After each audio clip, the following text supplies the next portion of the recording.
Habang nagtuturo si Jesus, may isang babae na sumigaw at nagpuri sa kanya sa pamamagitan ng kanyang ina. Mapalad ang sinapupunan na nagdala sa iyo. Pero itinama ni Jesus at sinabi, mas mapalad ang mga nakikinig sa salita ng Diyos at isinasabuhay ito.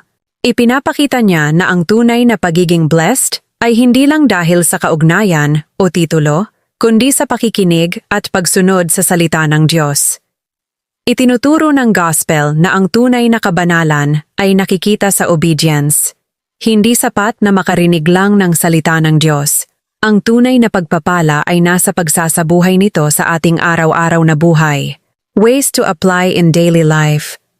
Magbasa ng kahit ilang talata ng Biblia araw-araw at tanungin ang sarili, paano ko ito maisasabuhay? Huwag lang maging tagapakinig sa misa o Bible sharing, gawin din nating gabay sa desisyon at aksyon ng salita ng Diyos. Ipakita ang pagiging Kristiyano sa simpleng gawa ng kabutihan, pasensya at pagpapatawad.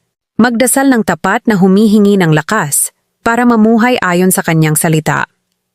Prayer. Panginoon, salamat sa iyong salita na nagbibigay buhay at gabay. Turuan mo akong hindi lang makinig kundi sumunod para tunay na maging mapalad sa iyo. Amen.